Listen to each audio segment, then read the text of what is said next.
এর মধ্যে কিছু কিছু ভবন এখন আর কোনো কাজই নেই, বাস ভগ্নস্তূপ পড়ে যাচ্ছে। আসলে রাজবাড়ি না বলে রাজবাড়ি কমপ্লেক্স বলা উচিত। অজস্র স্থাপনের ভিতরে মন্দির, ভবন।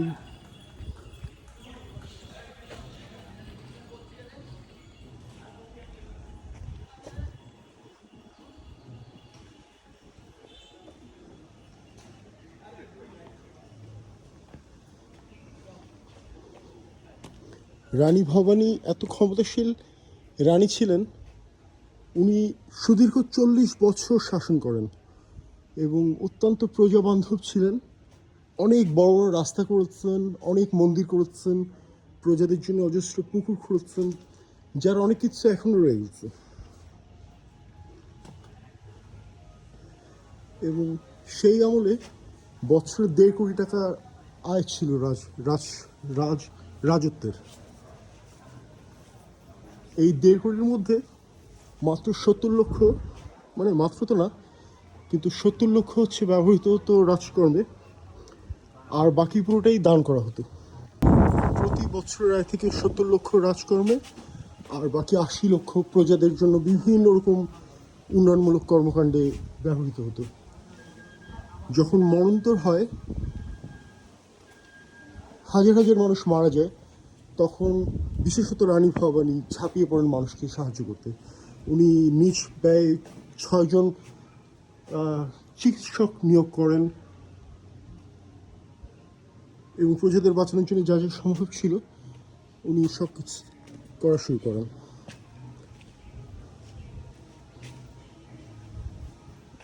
উনি অত্যন্ত শক্তিশালী একজন ব্যক্তিত্বের অধিকারী নারী ছিলেন।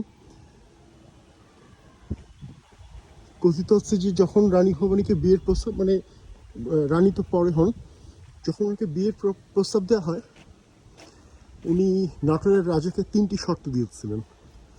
বাদে ওনার বাবাও জমিদার ছিলেন, খুব এত বড় মানে না হলেও একদম সাধারণ ব্যক্তিও ছিলেন না, তিনিও জমিদার ছিলেন, যদিও ছোট জমিদারের। তো রানী ভবানী 3টি শর্ত দেয় বিয়ের।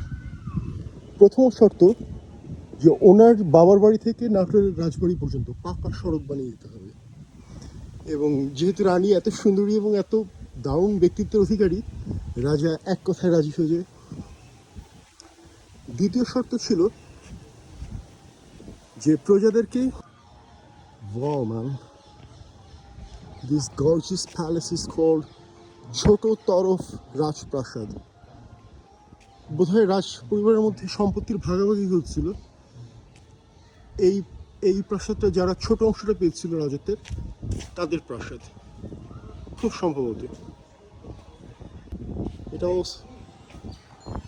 দেখার মতো। এটা যে রাজপ্রাসাদ সেটা হাতের কাজ দেখলেই নিশ্চিতভাবে বোঝা যায়।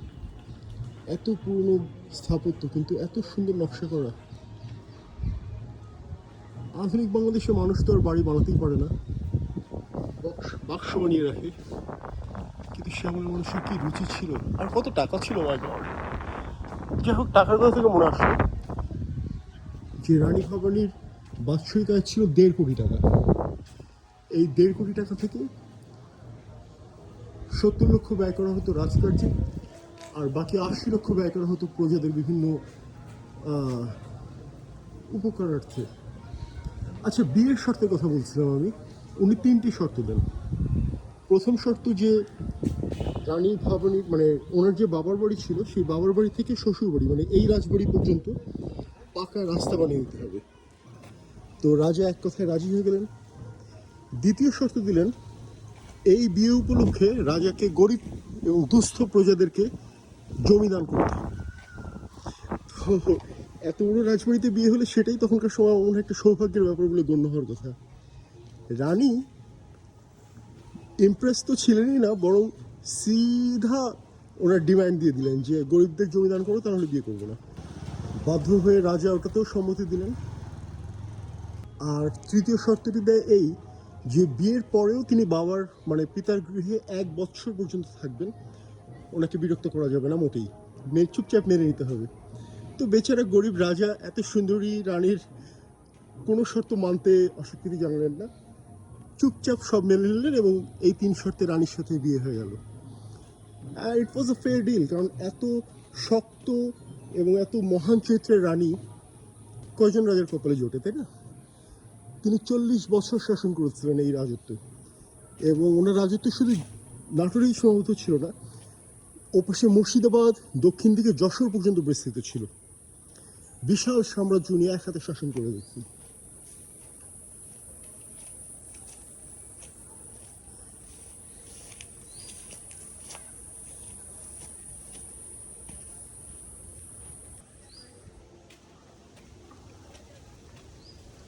এ পাশে পুকুরটা ছোট,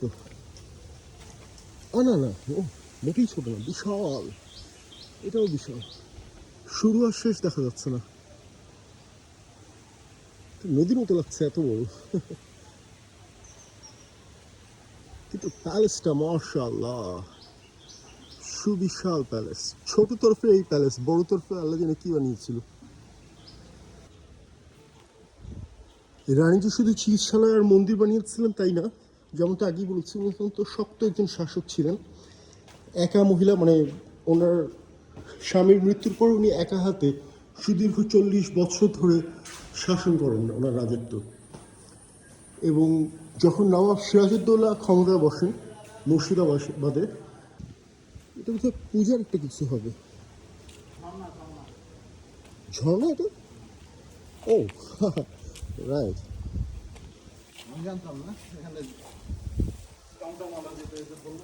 তো টমটমালাতেই জিজ্ঞেস কর যে ফাঁসি ওর কাজটা কোথায়। তুই ভুল করছিস, ভুল করে আনিনি। লেখা ছিল কিন্তু আনিসনি, তাহলে তো সব মিস। আগে বলছি রানী ভবানী শক্তিশালী শাসক ছিলেন। এটা হচ্ছে ফাঁসির মঞ্চ। কাকে কাকে ফাঁসি দেওয়া হচ্ছে সেটা আমার জানা নেই, কিন্তু গা শিরানোর ব্যাপার তো বটেই। ও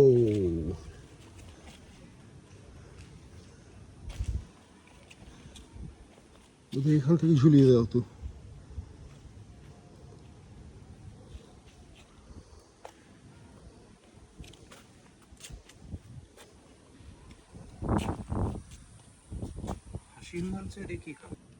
তো যেটা বলছিলাম যে রাজা সিরাজউদ্দৌলা, মানে নবাব সিরাজউদ্দৌলা যখন ক্ষমতায় আসলেন, খুব দ্রুত একজন লম্পট দুশ্চরিত্র হিসেবে নাম করে ফেললেন। তখন বাংলার অনেক ছোটোখাটো কিংবা বড় জমিদাররাও, মানে তখন তো রাজা বলা হতো, এরা অনেকে আশঙ্কিত হয়ে পড়লো যে নবাবের চরিত্র খারাপ, কখন কী করে বসে না বসে। রানী তখন থেকেই নিজের সেনাবাহিনী তৈরি করা শুরু করলেন, অত্যন্ত শক্ত, মানে শক্তিশালী এবং দক্ষ সেনাবাহিনী উনি নির্মাণ করা শুরু করলেন। এবং কিছুদিনের মধ্যেই রানীর ভয়টা বাস্তবে রূপ নিল। নবাব সিরাজউদ্দৌলা আদেশ পাঠালেন যে রানীর একমাত্র কন্যা তারাকে তার কাছে পাঠাতে হবে।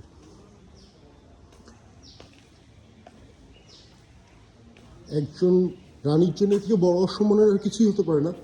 তারপরে তখনকার সমাজ বাস্তবতায় একজন হিন্দু রানীর কাছে এরকম একটা দাবি যদি একজন মুসলমান নবাব করে বসে, এটা সামাজিকভাবেই একটা, মানে যে কোনো বিচারই অত্যন্ত হেয় একটা ব্যাপার।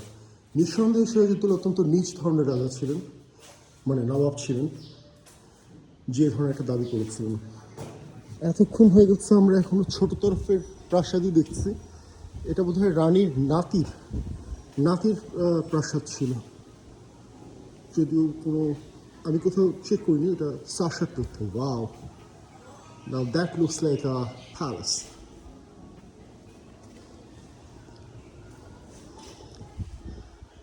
এরকম একটা অলিন্দে হাঁটতে হাঁটতে নিজেকে রাজাই মনে হবে নিঃসন্দেহে। ছোট তরফ প্রাসাদের পাশে একটা গার্ড হাউস, সাথে দরজা, মানে সিংহ দরজা, আর আরও একটা ভবনের কোনো শেষ নেই এখানে। যেমনটা বলেছি, এটা একটা প্যালেস কমপ্লেক্স, হয়তো এটাও কোনো মন্দির হতে পারে, মন্দিরই মনে হচ্ছে। মন্দির, মন্দিরের উপর পতাকা কেন কে জানে। মন্দিরটা বন্ধ করে রাখা, তালা মারা পুজোর মতো, ভিতরটা দেখা যাচ্ছে না। এটা বোধহয় ঠাকুরের ঘর।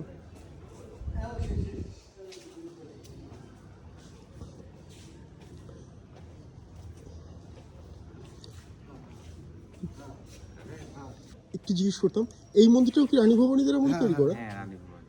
কি মন্দির এটা? এটা আনন্দময়ী কালী মাতার মন্দির। আনন্দময়ী কালীমাতার মন্দির। আচ্ছা আচ্ছা, আপনি কি পুরোহিত? হ্যাঁ, পুরোহিত। আচ্ছা, কি নাম দাদা আপনার? আমার নাম শ্যামল চক্রবর্তী। আচ্ছা আচ্ছা আচ্ছা, ধন্যবাদ। কোথায় গেছেন? আমি যশোর থেকে এসেছি। এটা আগে পুরাতন মন্দির, রাজার। রাজবাড়ির মন্দির, আনন্দময়ী কালী মাতার মন্দির। ছোট তরফ, ছোট তরফের রাজারা শক্তির উপাসনা করতেন। ছোট তরফের কালী মন্দির সেই স্মৃতি আজও বহন করে চলেছে। ট্রু। রাজবাড়ির বাগান ধরনের, বাগানই বলা যায় বোধ হয়।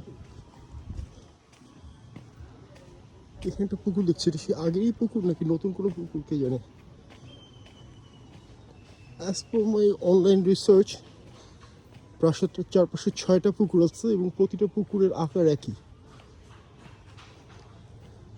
এটা মনে হয় সেই পুকুরটাই যেটা একটু আগে দেখলাম, নদীর মতো বড় মনে হচ্ছিল, মানে এ মাথা মাথা দেখা যাচ্ছিল না, এত লম্বা।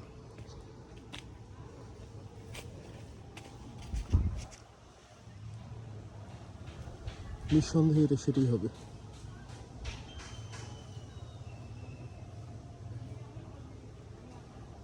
এদিকে কোথাও শেষ হচ্ছে, অর্ধচন্দ্রাকৃতির। আবার একটা সিংহ দরজা।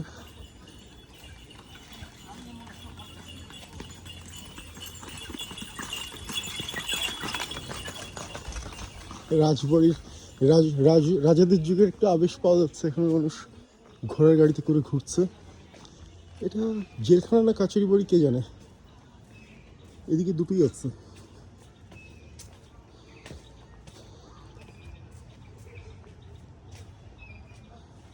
তুলনামূলকভাবে ছোট এই বাড়িটা। আচ্ছা, ওই পাশে নদীর মতো বড় দীর্ঘ যে একটা পুকুরের কথা বলছিলাম, সেটা রাস্তার ডান পাশে, আর বাম পাশে আরেকটা দিঘি। সেটাও মাশাআল্লাহ শুরু হচ্ছে, শেষ নাই। না, ওটা অবশ্য শেষ দেখা যাচ্ছে, কিন্তু দীর্ঘ, সুবিশাল। তখনকার যুগে মানুষের বিশুদ্ধ মানে পরিষ্কার পানি পর একটাই উপায় ছিল, দিঘি। এই জন্যে প্রজাবান্ধব রাজারা প্রজাদের জন্য এরকম দিঘি বানাতেন। দুই পাশে দুইটা বিশাল দিঘি, আর মাঝখানে এটা হচ্ছে কাচারি বাড়ি। কাচারি বাড়িটির অবশ্যই সেই আগের জৌলুসার একেবারেই নাই। এখান থেকেই রানীর সমস্ত শাসন কার্য হতো।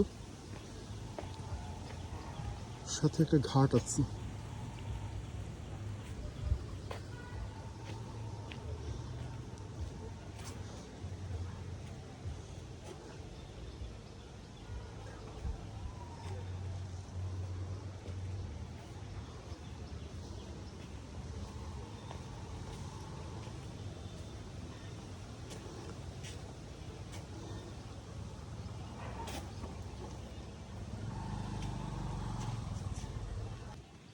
আচ্ছা, এটা হচ্ছে ছোট তরফের কাছারি বাড়ি। রাজা রামকৃষ্ণের মৃত্যুর পর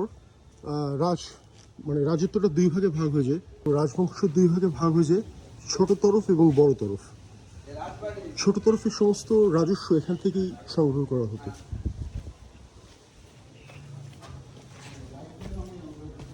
এখান থেকে প্রশাসন চালানো হতো।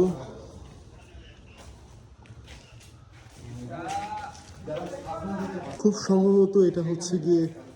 সম্ভবত এটাই মূল দরবার।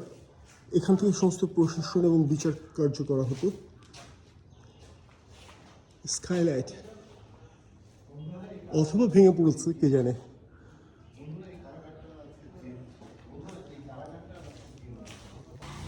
এর পাশে আরো একটা কারাগার দেখতে পাচ্ছি। জমিদারদের জন্য যারা অপরাধী ছিল, তারা আসলে খুনি ডাকাতি এ ধরনের অপরাধী না, মূলত কর দিতে পারছে না এ ধরনের অপরাধীর সংখ্যাই বোধহয় বেশি ছিল, রাজার চোখে অপরাধী। অর্থাৎ সমস্ত দুঃখী মানুষরা এখানে শাস্তি পেতেন, আর তাদেরকে অত্যাচার করে তাদেরকে চাপকে যে টাকাটা আসতো তা থেকেই এরকম প্রামাণ্য রাজত্ব, রাজবাড়ি। 1.5 কোটি টাকার বাৎসরিক ইনকাম। Amazing man. 1.5 কোটি টাকার বাৎসরিক আয় এই সময়ই কল্পনার বাইরে একটা ব্যাপার। আর আজ থেকে শত শত বছর পূর্বে সেই সময় একটা পরিবারের আয় যদি এরকম হয়, অবিশ্বাস্য। আর যেহেতু কারাগারের আগে আমরা ফাঁসির মঞ্চ দেখে আসলাম, তার মানে গুরুতর অপরাধ হলে শুধু হাজতেই রাখা হতো না, অনেককে ফাঁসিতেও দিয়ে দেওয়া হতো। যতই মহান রাজা হোক, তাদের কিছু তো নিষ্ঠুর ইতিহাস থাকবেই। নিজেদের বসত করে যে প্রাসাদ, তার মধ্যেই জেলখানা, তার মধ্যেই ফাঁসির মঞ্চ। বোঝাই যাচ্ছে যে যতটা মিষ্টি মিষ্টি কথা বলা হয় রানী ভবানী এবং নাটোরের রাজপরিবার সম্বন্ধে, তার সম্পূর্ণটুকুই এতটা মিষ্টি না, এর অনেক ক্রূর দিকও আছে। হাই, আমি জেলখানার মধ্যে আটকে গেছি, মানে হাজতে আটকে পড়ে গেছি। Second time in my life, so sad.